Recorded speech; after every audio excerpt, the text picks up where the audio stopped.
Allahu Akbar, Allahu Akbar. Et si la question la plus importante n'était pas simplement « Qui gagnera cette guerre ?», mais plutôt « Pourquoi l'Iran ? Pourquoi ce pays occupe-t-il une place aussi particulière dans les tensions qui secouent le Moyen-Orient ?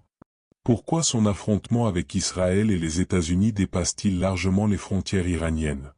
Et surtout, pourquoi certaines analyses des Imran Hossen donnent-elles à cette confrontation une dimension historique et eschatologique beaucoup plus profonde ? Dans cette vidéo, nous allons essayer de comprendre cette question sans tomber dans la panique, sans transformer une interprétation en certitude, et sans oublier un principe fondamental. La connaissance de l'invisible appartient à Allah seul. Mais avant d'aller plus loin, abonnez-vous à la chaîne si vous souhaitez découvrir d'autres analyses de l'actualité à travers une perspective islamique. Et surtout, restez jusqu'à la fin, car la question que nous allons poser à la fin de cette vidéo est peut-être encore plus importante que celle du début. Pour comprendre pourquoi l'Iran est devenu un acteur central des tensions au Moyen-Orient, il faut d'abord comprendre sa position. L'Iran n'est pas simplement un pays situé au cœur du Moyen-Orient. C'est une puissance régionale majeure. Il possède une position stratégique exceptionnelle, une importante capacité balistique, des ressources énergétiques considérables et un réseau d'alliances et de groupes partenaires dans plusieurs pays de la région. Mais surtout, depuis la révolution iranienne de 1979, ses relations avec Israël et les États-Unis sont devenues profondément conflictuelles.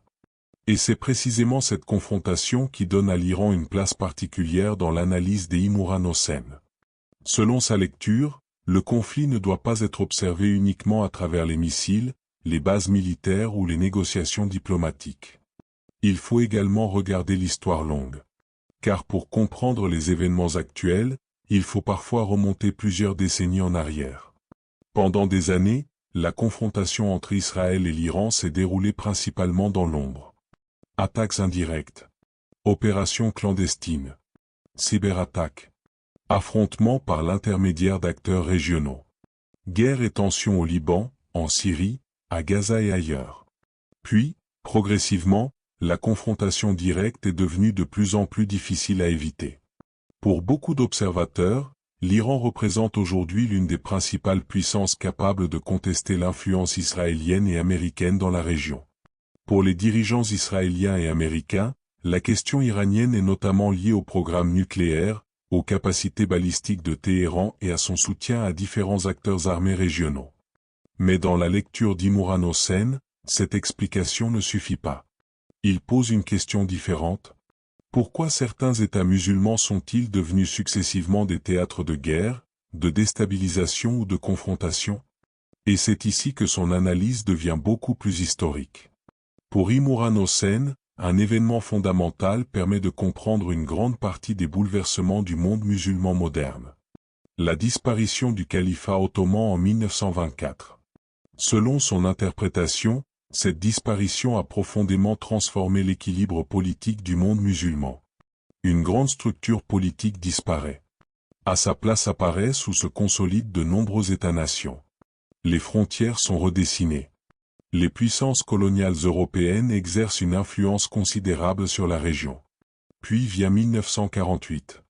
La création de l'État d'Israël transforme à son tour profondément l'équilibre du Moyen-Orient.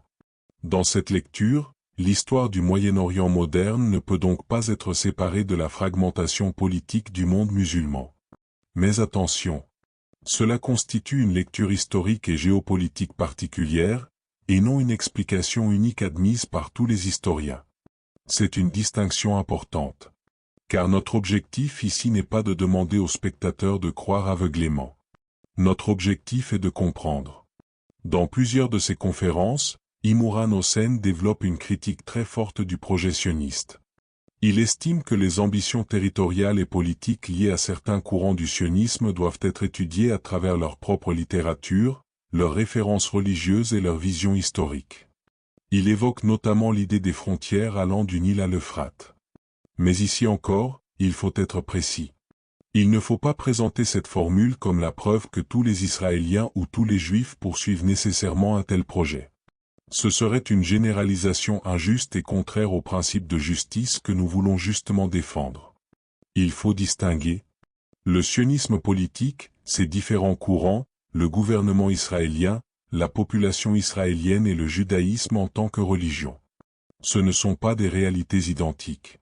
Et cette distinction est essentielle dans une perspective islamique. L'islam commande la justice, même envers ceux avec lesquels nous sommes en désaccord. Revenons à notre question centrale. Pourquoi l'Iran?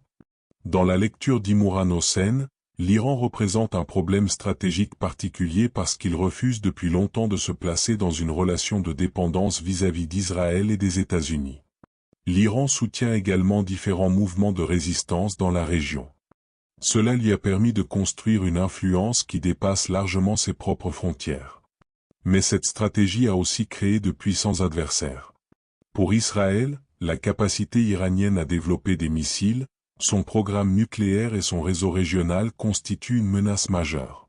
Pour l'Iran, au contraire, ses dirigeants présentent leur capacité militaire comme un moyen de dissuasion et de défense contre une éventuelle agression. Nous avons donc deux récits profondément opposés. D'un côté, l'Iran constitue une menace qu'il faut contenir. De l'autre, l'Iran doit pouvoir se défendre contre une puissance militaire supérieure. Et au milieu de ces deux récits se trouve une région qui a déjà payé un prix humain immense. C'est ici qu'une autre idée importante apparaît dans l'analyse d'Imran Hossein. La dissuasion. Pour lui, un État qui ne dispose pas d'une capacité suffisante pour dissuader une attaque extérieure reste vulnérable face à une puissance technologiquement et militairement supérieure. Il compare notamment cette situation avec l'histoire du Pakistan. Le Pakistan, sous Zulfikar Ali Bhutto, a progressivement développé son programme nucléaire dans un contexte régional extrêmement tendu. L'idée centrale était simple. Si le coût d'une attaque devient trop élevé pour l'adversaire, la probabilité d'une guerre totale peut diminuer. C'est ce qu'on appelle la dissuasion. Mais cette question est extrêmement complexe. L'arme nucléaire ne garantit pas automatiquement la sécurité. Elle peut également provoquer une course aux armements, augmenter les risques d'erreurs de calcul et rendre les conséquences d'une crise catastrophique. Voilà pourquoi le sujet iranien est aussi sensible. Une autre dimension souvent évoquée dans cette analyse est l'économie.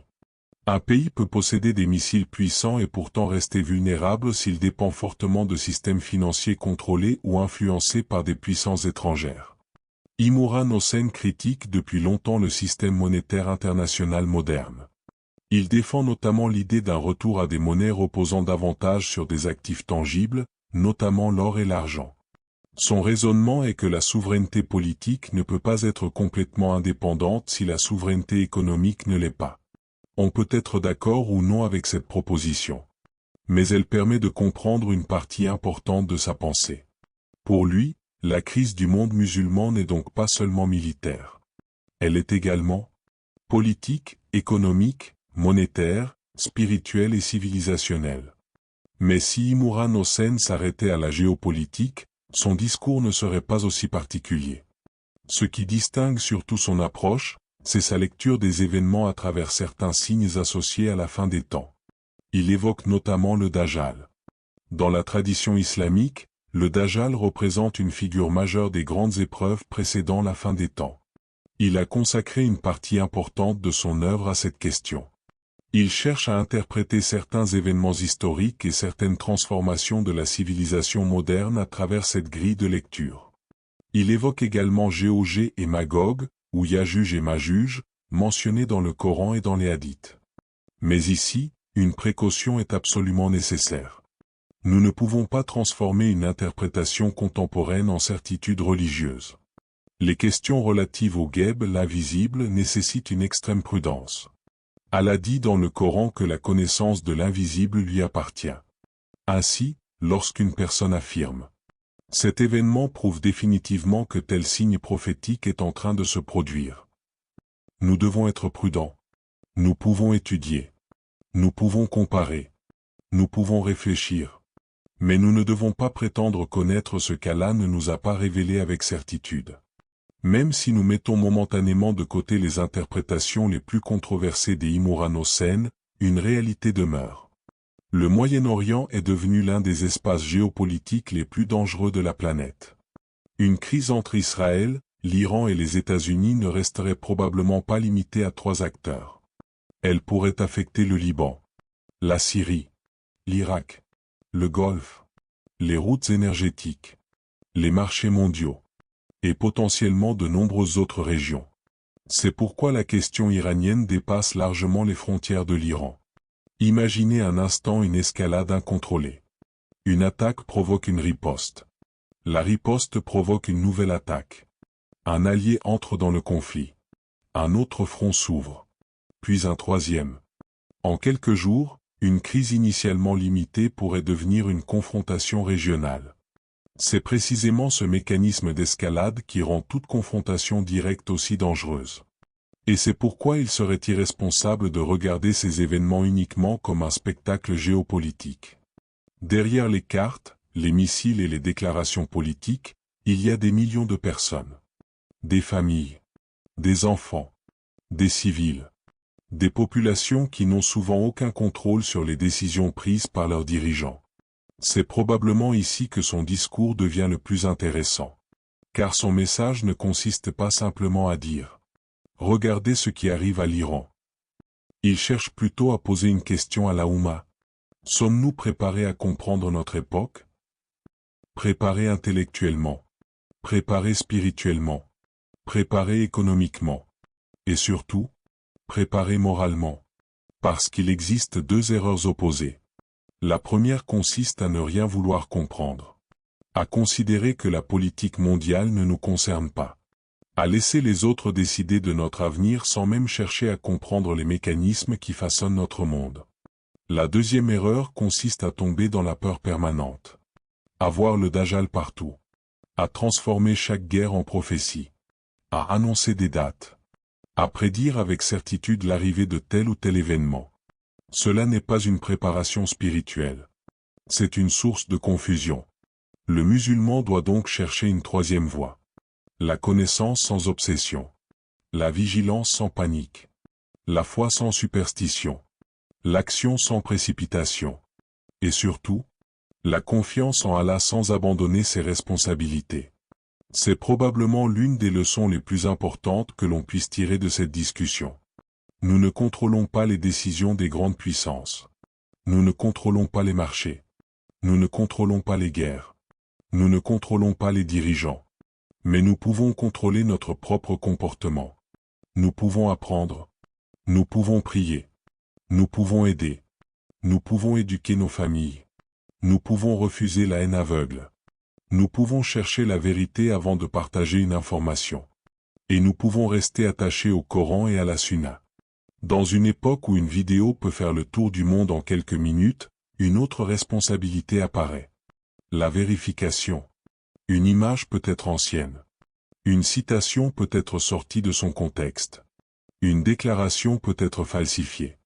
Une prédiction peut être attribuée à quelqu'un qui ne l'a jamais prononcée.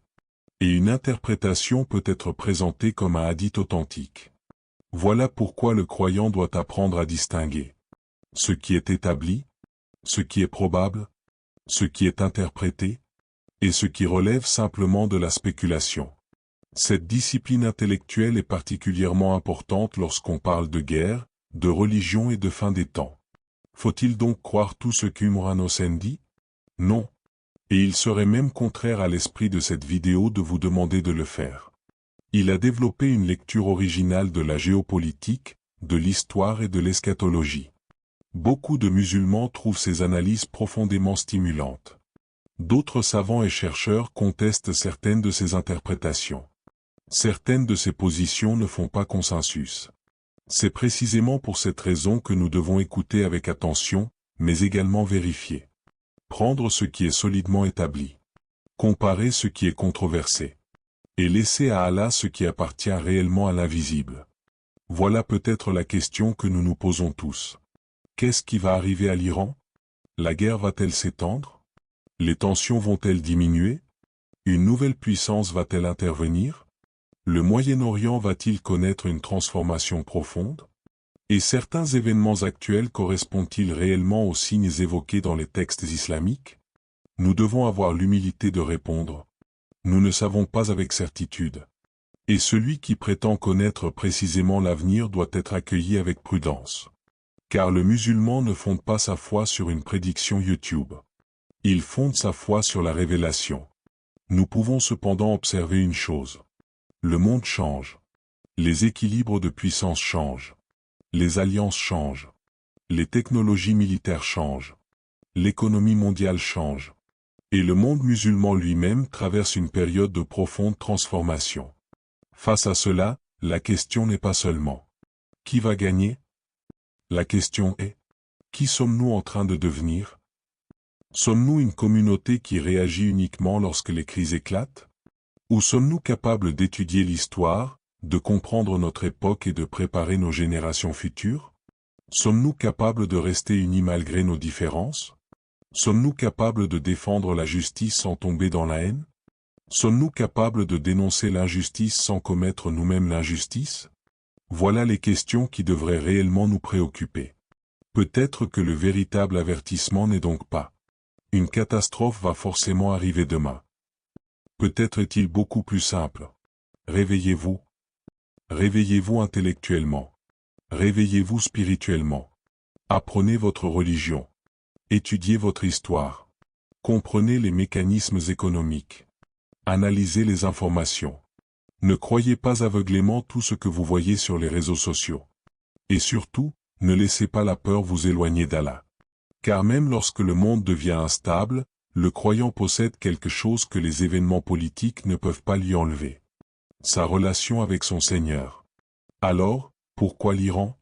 Parce que l'Iran se trouve aujourd'hui au croisement de plusieurs lignes de fracture. La géopolitique, la religion, l'énergie, la puissance militaire, l'économie, et les rivalités entre grandes puissances. Pour Imran Hossen, cette confrontation possède également une dimension historique et eschatologique. Mais nous devons garder une règle essentielle. Une interprétation n'est pas une révélation. Nous pouvons étudier les analyses d'Imran Hossen. Nous pouvons les comparer. Nous pouvons y trouver des questions importantes. Mais nous devons toujours revenir au Coran et à la Sunna authentique, et laisser à Allah la connaissance complète de l'invisible. Peut-être que certains événements que nous observons aujourd'hui auront une importance historique immense. Peut-être que certains seront finalement compris très différemment par les générations futures. Nous ne le savons pas. Mais nous savons une chose. Notre devoir n'est pas de prédire l'avenir. Notre devoir est de nous préparer à rencontrer Allah. Alors, si le monde entre effectivement dans une période de grand bouleversement, que trouvera-t-il en nous? La peur? La confusion? La haine? Ou bien la foi, la connaissance, la patience et la justice? C'est peut-être là que se trouve la véritable question. Pas seulement, qu'est-ce qui arrive à l'Iran? Mais, qu'est-ce qui arrive à notre Oumma, et sommes-nous prêts?